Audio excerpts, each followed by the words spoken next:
Welcome, everyone. My name is John Sturtz. I'm a professor of education at Keene State College, as well as the program implementation consultant for the Cohen Institute this year. I'm helping to implement many of the offerings associated with the Institute's new research division. Today's program is part of the Institute's series of critical response events.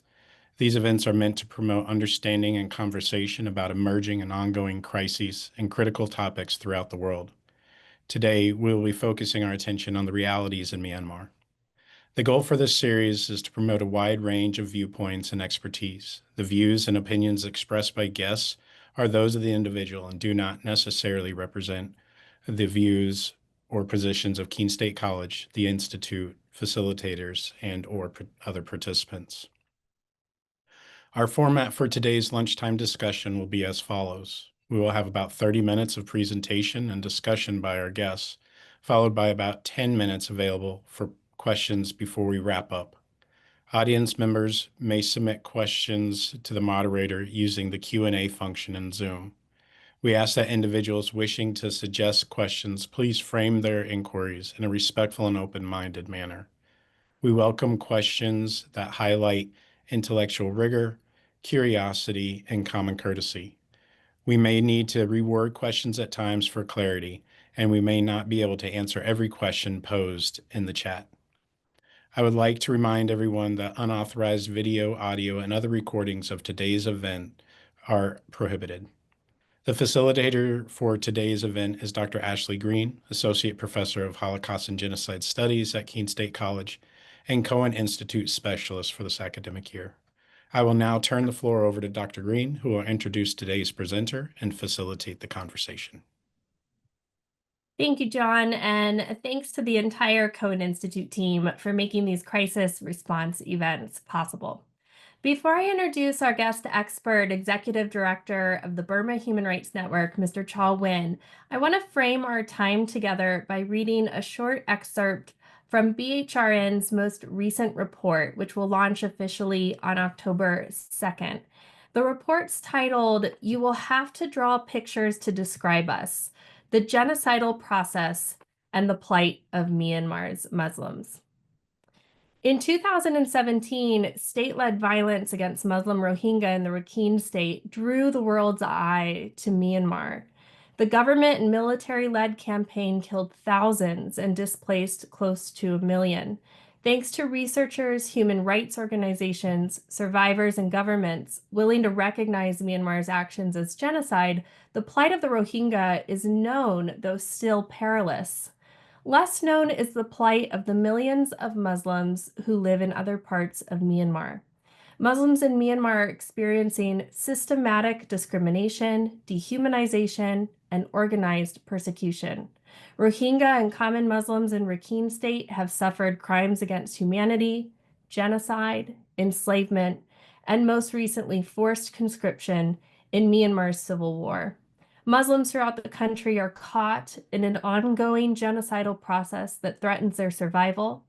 Muslims have been classified as non-citizens, identified as foreigners on identity cards and censuses, discriminated against, dehumanized, and subjected to episodes of persecution and extermination.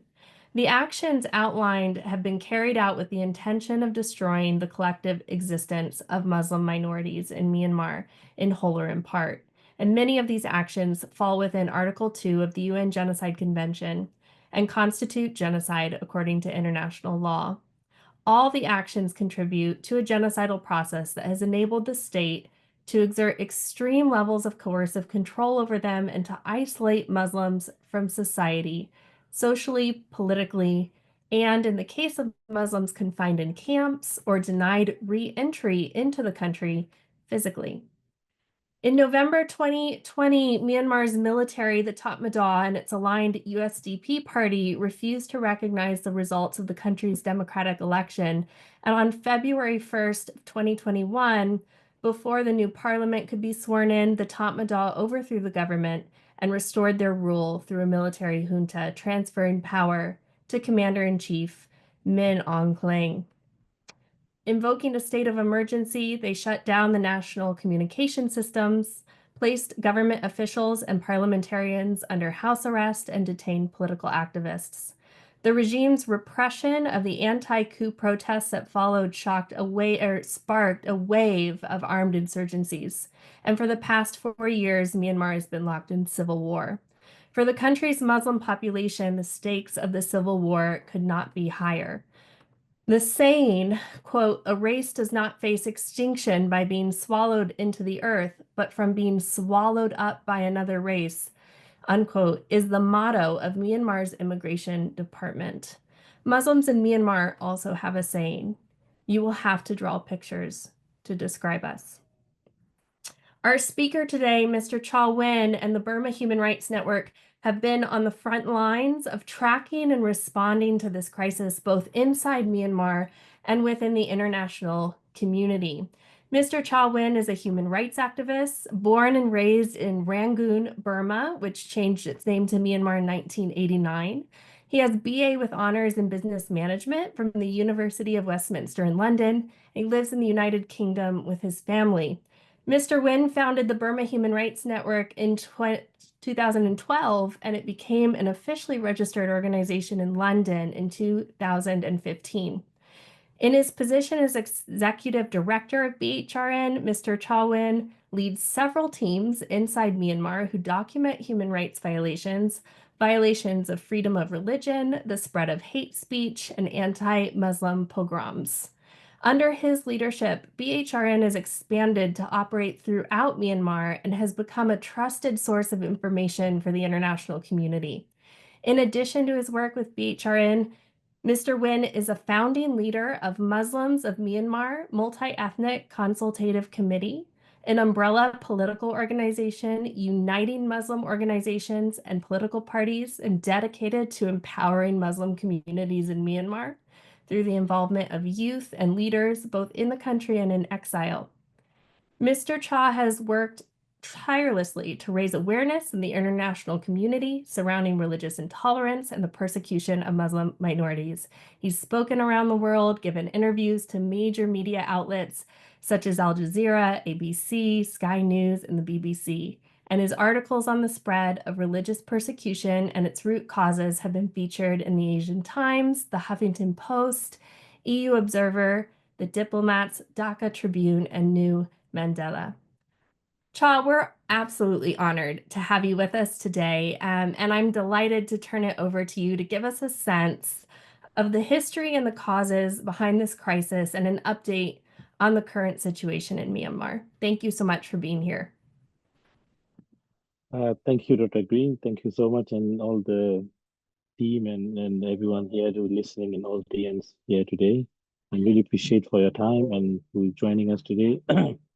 It is a great honor for me to speaking from this panel today to explain and to discuss about the Burma situations.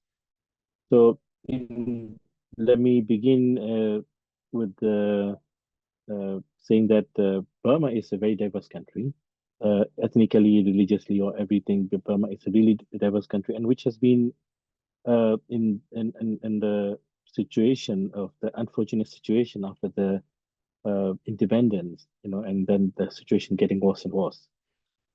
Historically, Burma is in the crossroad located between Southeast Asia, China, and in the Central Asia and South Asia, in the crossroad. So during 15th, 16th century, where 9th to 15th century, where during the Arab traders who has been control all the Indian Ocean and traveling a lot to reaching to the China, between Middle East and China, there were so many trade routes that have been busy with that. That time, Burmese Burma ports like Rangoons, like Siktwe, other like Maltaban, Motama, these places have been very busy ports. Burma has been in that pluralism has been a very one of our fabric in our society, and tolerance and that has been a lot we can see in the history of Burma.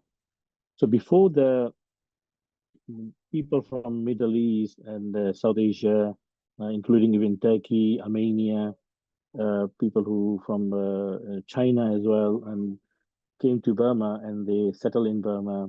the sea ports areas, the coastal areas, and one of the rule was that a foreigner can marry Burmese women, but they are not allowed to take away with them. So if they are leaving, they have to leave the women and children in Burma. So that was a traditional rule that time. The people who during the monsoon season, that area is very dangerous for sea route. So most of the traders, seafarers, they settle, they wait for 5-6 months in Burma. So some of them settle and some of them get married and some of them, So that's how the coastal areas are more diverse than inside the country. After the British rule and we have independence, the migration to Burma and in and out has been a lot. But those migration and compared to now is what unfortunate situation we have. People in Burma is leaving every year. You see, we have a lot of our youth has been run away from Burma because of the situation, poverty, and the mismanagement of the country economy and the military rule with the iron grips. After independence, Burma has under the British been British rule nearly about 100 years. So it is quite normal. Any country who gone through the colonization, the nationalism has always been very, in the front line and they're very strong, those countries. But once the country has reached independence, this ideology need to divert to nation building. But unfortunately, in Burma, that idea was never diverted to nation building. That idea diverted to after British has left, they start targeting other minorities. So from the independence until today, all the minorities in Burma are suffering. But it is not only minorities; those who are against the military are also suffering in Burma, right? So after 1988, and revolutions started from earlier than that, in the 60s and 70s, and every 5-10 years, Burma has been uprising, mainly the student, uprising against the dictators, and one of the corrupted dictators, in Burma. So the situation has gone worse after the 2017, but with the Rohingya genocide. But you may heard many people heard about on the media, social media, and then people start looking at what is Burma is and what's going on, what is this country is about. But actually, in Burma, it is not only Rohingyas or Muslim community who are suffering. All minorities are having issues with the military, the military. One of the largest dominant ethnic community in Burma. Burma has, officially, the military in after 1988, they recognized that there are 135 ethnic of Burma exist. But actually, it is not correct. Why it is not correct? Because they exclude all the ethnic Muslim from the ethnic list. So Burma get 1947, we have independence. During 1947, we had an agreement with the British that time that as soon as Burma got independence, whoever lived within the country border area and want to be citizens of Burma are considered to be citizens of Burma. But what is the twist came after that? The dictator, what they have done is they divided the categories of citizenship. So anyone who are recognized ethnic group, for the first they created the fabricated history that the Muslims are only brought by the British. Actually, it is not true. Historically, Muslim means not only as a religious preaching or anything. The Muslim from the Middle East and Southeast Asia, South Asia, and Malaysia, all these around neighboring countries arrived to Burma in 9th century. This is the historically evidence we have, and ancient inscriptions we found that. So since 9th century, Muslim exists in Burma. After that, before British came, Muslims are one of the largest community in Burmese military, and they are the one who has a very strong population in the capital city of Naypyidaw. We call it Mandalay that time. So, and the king that time also, the monarchy or monarch also, they have been so much generous with the Muslim community to the extent that they have sent a delegation to Mecca to build a guest house for the Burmese Muslim Hajis. That kind of a Buddhist king has done this. So it is very rare and really remarkable for in the history. So after the British came left with independence, so this political situation has gone worse, and the system of citizenship system has been came to exist. So 1948 we have independence. 19 after that we have a citizenship law, but after 1982, when 1982 citizenship law came, this law is what we call it a genocide citizenship law. It is the one who this is the law that gave way for the genocide. But before that, what happened? Um the military has been alleged with this is sometimes what we are saying that the geopolitical situation as well as we need to consider in order to understand that Burma has been frequently fall into so many issues within the country, and with the ethnic clash between the main ethnic Burma and the other ethnic group like Kareens and Kachins and Shan. And there are many major ethnic communities we are having fighting with the military central Burma community in that time. So in 1969, from the Rakhine state is Arakan state, which is between Bangladesh and Burma. Uh, Arakan has been a separate kingdom. And during that kingdom, Muslims and Buddhists lived side by side. And whenever Buddhist king has lost the kingship or they're invaded by the Burma kings, the Muslim neighbor Indian Gaur kings, the Sultan of Gaur, they always send the army and to let them to help them and to restore them as well. So the Rakhine kingdom has been restored a couple of times by the help of Muslim kings during that time. So Muslim population is already there, a lot there. So the military has now they came to the position that the Muslim population need to be considered as a threat. So the ideology is they started in 1969. They started the boot camps for the government employees. So how the genocidal idea came to Burma, right? So the brainwash is saying that the Burma is located between China and India, but these two big populations are not a threat because the culture is same. The threat is the Islam and Muslims from the Bangladesh. So they try to frame Muslim as a threat. And that ideology spread from the government institution like education, immigration, Department of Law and Home Affairs, everywhere this ideology. So Muslims populations are now targeted by the government institutions. And then gradually these institutions to religious institutions and religious institutions to everywhere that ideology widespread. So currently, if the Muslims, there is no Muslim in the military, and since 1980s and afterward, they have a policy that Muslims shouldn't allow to join the military or police or any security forces or any high-ranking officers or any position in the government or any position in the institutions, any ministries. So the Muslim population has been shrink, cornered or isolated. Uh, and there is no economic opportunity, or if you do any business you have to bribe so much, you have to go through so many pressure. But Muslim communities survive with this kind of pressure as well. But what make life become miserable is when the state policy come down to a violence policy and committing crimes. The genocide is the mother of all crimes.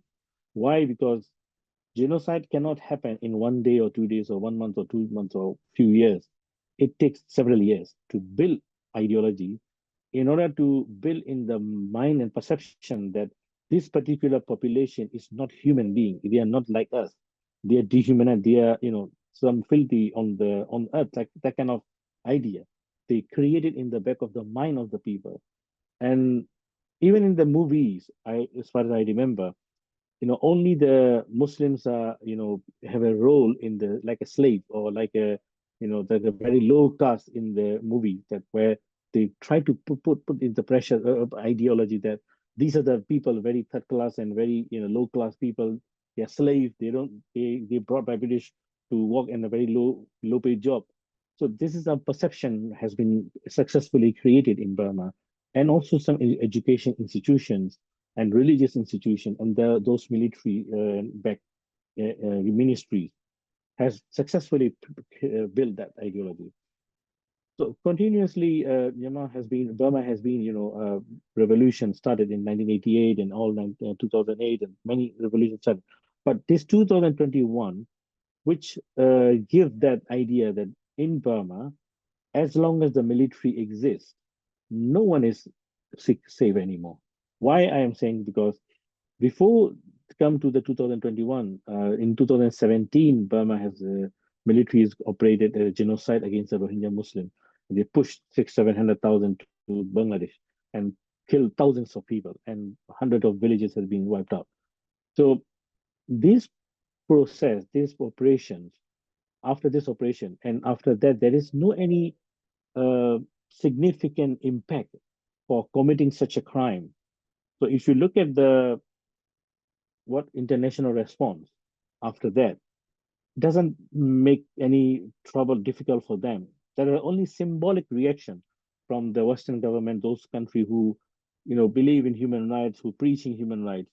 Their response is just symbolic, and they give the travel ban. So these general never aim to travel to the Europe or Western countries. They don't even interested to travel those countries. So, but the travel ban is imposed. These are the unfortunately this kind of symbolic ineffective reactions encourage them that they can do better, they can do more than that, they can even no one can challenge us, that kind of idea they got.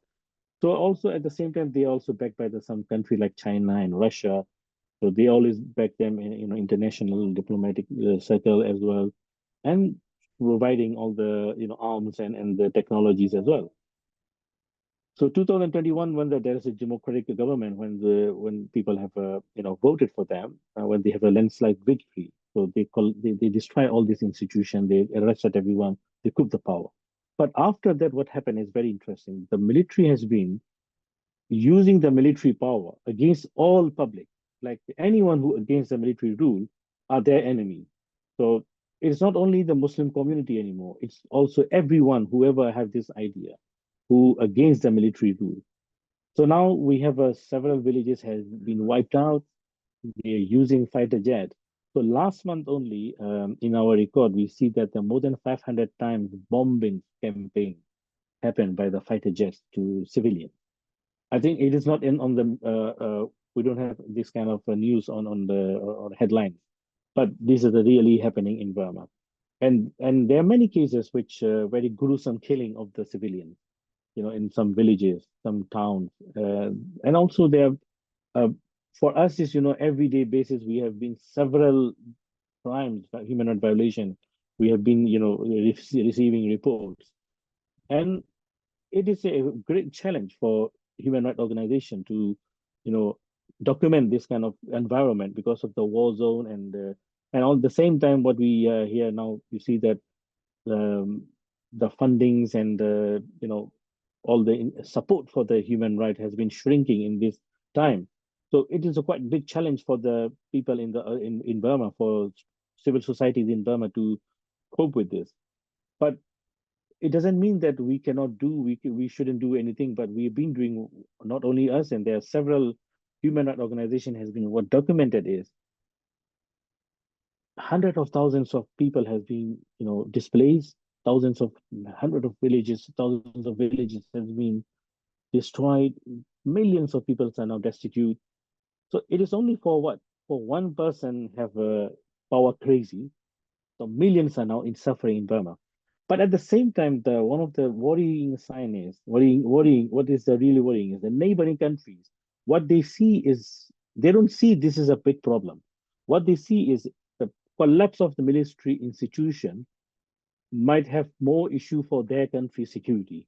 So what they're doing, instead of trying to support the people in Burma, what they're doing is trying to help the military regime to maintain into the power, to continue to the power, so the country will be not collapsing, any power vacuum happen. But the revolution is now unstoppable. It's increasing every place and it's widespread everywhere. But unfortunately, because of this, there are, instead of the revolution has successful in a couple of years, we are now in 5 years. Still Burma, every day we have more killing, more dying, more destructions, you know. So this is a absolutely uh, I don't think this is the kind of information or news quite you may heard about this in Burma, what's happening in Burma. And we have a lots of young children. One of the sad, the most unfortunate future for Burma is our youth are now, instead of living in the instead of they are in the campus, most of the youth our country is now in the barracks. They are fighting, they pick up arms and they are fighting. The Gen Z is, Generation Z. They are, or most of them are now fighting against the military. And in our graveyards, most of the people are younger than 30 years old. There are some people, some young people, 18 years, 17 years. And one of the largest disabled peoples are young people now in Burma because of the outcome of the civil war. And this aspect, not many people are looking at it. And unfortunately, most of the country looking at is the military remain or is the military is going? But what is the people suffering because of the existence of this military institution is always overlooked and underreported. And that is what I really appreciate that this university to all our academics here for considering to giving me opportunity to talk about Burma today and what's going on. And it's really uh, shocking to see. And if you look at the data every day by day, the increasing number of death tolls and destructions. And I don't know where this kind of situation, unfortunate situation will going to stop. But we hope that, we cannot be hopeless. And we cannot just lament about the situation and complain about the situation and do nothing. We must do best whatever we can do. Because if Burma get peace, that also reflect to the neighboring countries. And we never give up for the peace. That's what we believe strongly. And thank you very much for giving the opportunity to talk. Thank you very much. Kyaw, thank you so much for that just informed and insightful background and for helping us understand both the historical complexities, but also the wide range of suffering that is happening in Burma right now. We have a few questions for our Q&A portion, and we invite participants to continue to write your questions in the Q&A feature, and we'll get to as many as we can. The first question, Kyaw, is a little bit about the day-to-day of the work that your teams are doing in Myanmar. Can you tell us what it's like for your teams who are working there trying to collect evidence during this incredibly volatile and fluid civil war? So we have teams, we train the people. Actually, this is very security thing, so we have to be considered very carefully who should be in our team and why should be in the team. And unfortunately, we cannot announce job vacancies, and also we cannot prioritize the expertise in the when we're recruiting people. The first priority for us is how trustworthy that person is. How much you can trust that person to believe in that human right, human values, and human life and human security. How much that person has been involved, for the support of the people. And then we train them. We give them training one after another continuously until they are qualified to do the documentation on human rights and to collect the information, to collect the data. So our team is mostly involved with some journalists, some young activists, some academics, so very colorful and different people. And we have also people from different locations in Burma. So that the process is a bit longer for us to considering, how the recruitment is. And then we work along with the building the report, collecting information, monitoring work, media monitoring, we do monitoring on media and social media and print media as well. So those information, when we read it, we can identify that what is the situation going to happen. So we can predict what is coming towards us. So we can investigate further and we can reach out further. So we have a rule that any information coming in, so we need to have a certain people must be interviewed, certain level of the interview should have, the quality should have this. Um, so the communication is one of the challenges as well. So right now, because of the election, there are many rules are coming in, and the internet rules law is very, very dangerous law. So we cannot use internet or phones very freely here. So we have to be very cautious how, when, and how we are going to use, and what kind of information we can transfer. Um, these are the bit cautiously we have to operate. And on the other hand, the any for example, is if any incident happen, so we always have a weekly meetings every time, and we have group chats as well. So immediately we get the information that certain things happen. So we see that if can we investigate that case, can we reach out anyone? Is it in our reach? Or if we can find some fixer to help us to reach the people to interview the first-hand witness. And then we decide the budget for that as well. And then we start collecting information, data analysis, and collecting evidence and corroborations, all those process. But it is extremely difficult. For example, that we cannot put the deadline easily because of the situation. For example, if one village is attacked and people run away from neighboring nearby places, so that villages become totally burned and destroyed. So nobody left. So how we gonna interview anyone, right? So people who even do go in the villages, they can only take the pictures and video, but they cannot interview anyone. What's going on?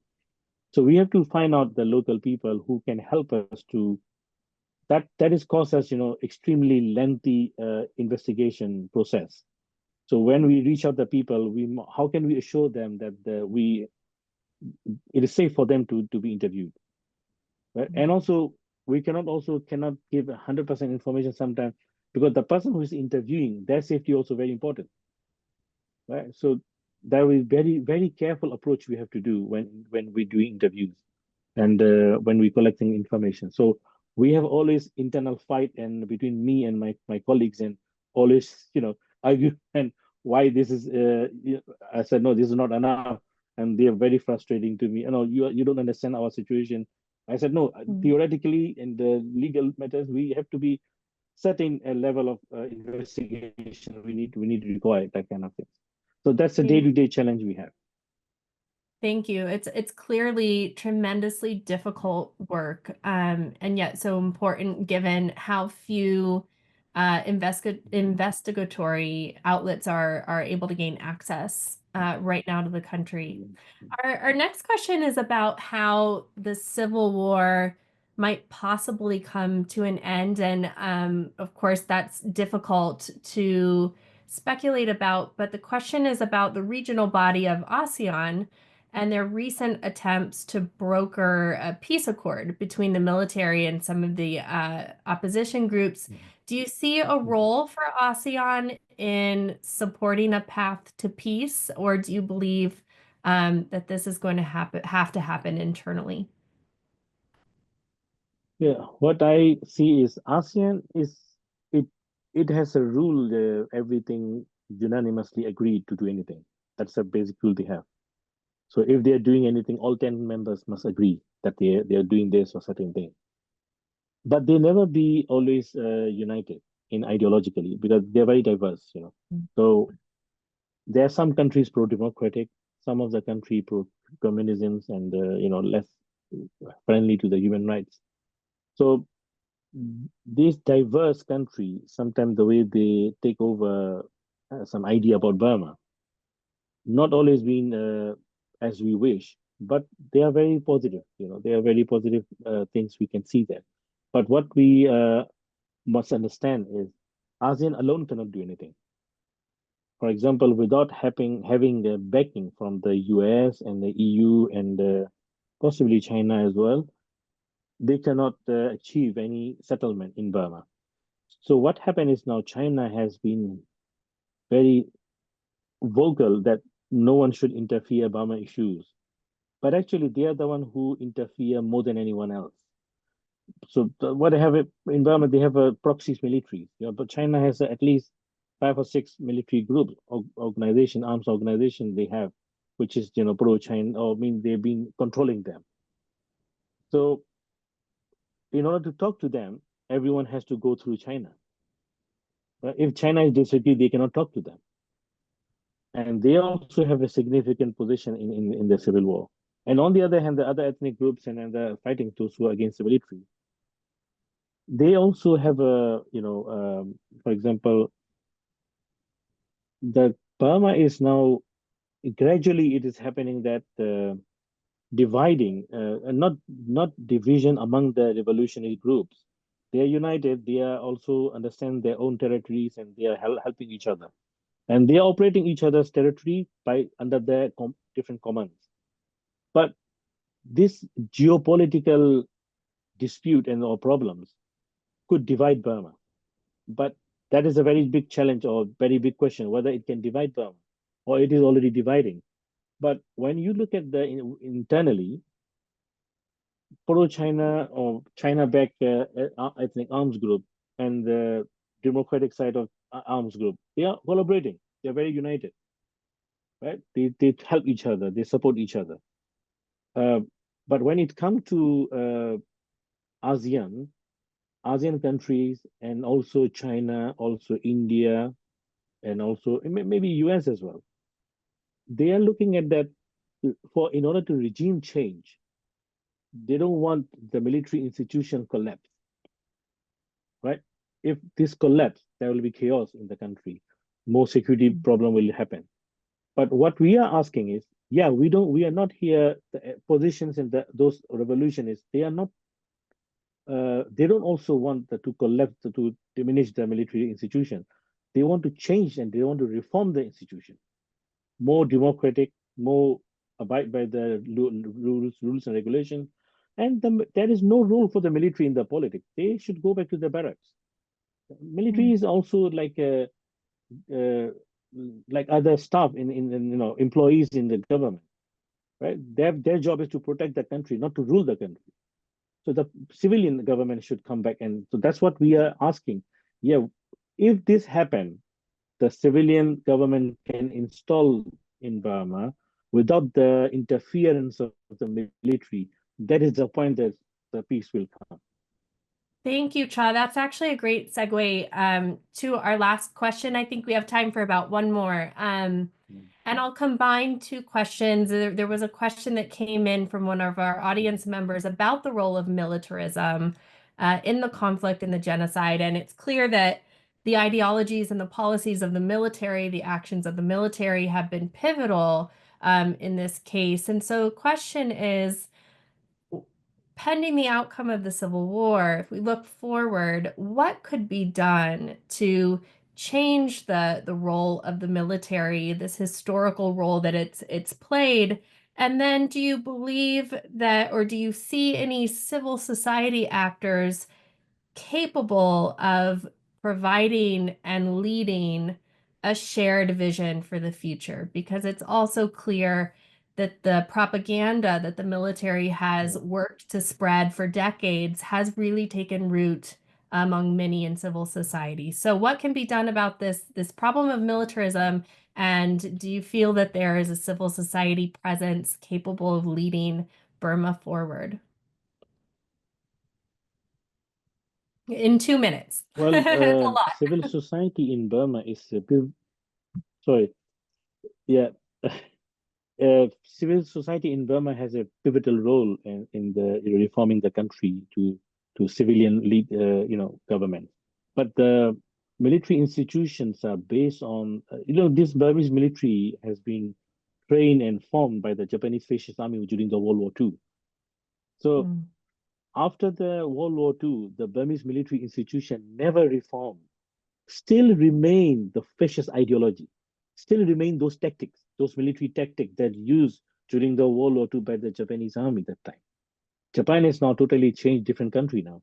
But the military in Burma still remain that World War II mentality of the, if anyone attack, finish their villages, burn their villages, kill their civilians. That type of tactics and ideology still remain. So that is why it is very important and crucial to reform the military institution in order to change the country in Burma. And another thing is there must be some way out for the military generals to leave the country, to leave the power, to leave the to allow these changes to happen, because these are the people who committed genocide and they shouldn't be forgiven. There shouldn't be any kind of way out for them without any, any impunity for them. There must be transitional justice happen in Burma. Without that, any reform is not safe. So these are the challenges we are having now. Thank you. Hope that answers the question.